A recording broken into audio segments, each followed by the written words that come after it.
From Leesburg, Virginia, this is Pittsburgh Postgame. Riverhounds 1, Loudoun United 0, as Pittsburgh picks up its 5th consecutive victory, all via shutout here at Segra Field. Albert Dikwa's second Hounds goal in just his 4th appearance gives Pittsburgh all it needs in terms of offense to get it over the finish line and extend its lead in Group F to 9 points. Pittsburgh was under siege early on, opening half an hour. I would say Loudoun had the better of it. They were stretching the field, doing what they do best with their blend of athleticism and burgeoning skill for the DC United development team. They've given the Hounds some trouble this year, as Bob Lilley talked about after the match.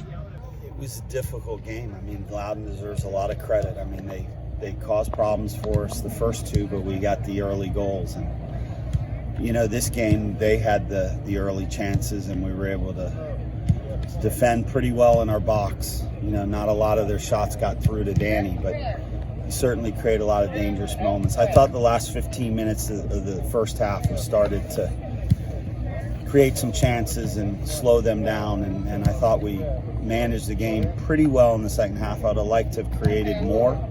Steven Dos Santos and Anthony Velarde checked in as substitutes in that second half, late in that second half, and they made a difference. Dos Santos, in fact, the decisive final pass, the through ball that broke Dikwa in, and he danced around Loudoun keeper Lefebvre and tucked it home from a tight angle, setting off a pretty wild celebration among the Hounds, as well as the traveling Steel Army contingent. About 30 members of Pittsburgh supporters group made the roughly 3.5 to 4 hour drive down here to Leesburg, about 30 minutes outside of Washington, D.C. After the match, Lilley talking about how Dos Santos can change the dimension of Pittsburgh's attack with just a couple of touches of the ball. Yeah, and I think Anthony Velarde has been playing well, so to have him and Steven, it changed the dynamic a little bit. We flip-flop Albert to the left to get him coming inside almost as a second forward with Steven, and the goal was scored that way with him. You know, they were so preoccupied with Steven, he slipped in. So I'm not sure the Hounds were exactly satisfied with their full 90-minute effort, but it is a victory, and they did get stronger as the night went along.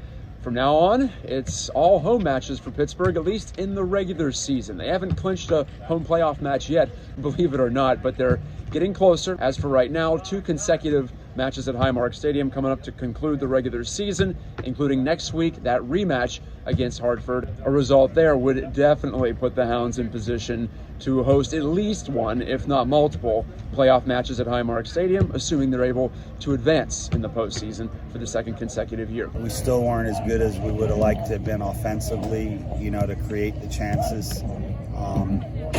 But like I said, I felt like the goal was coming, and and I think we did a pretty good job closing the game out, because this was a game where even up 1-0, they were going to throw everything. They invested too much in the game to not, come swinging at the end, and I thought we handled the end game pretty well. Again, Hounds 1, Loudoun United 0 from Segra Field in Leesburg, Virginia. This is Gajtka reporting live for Pittsburgh Sports Live.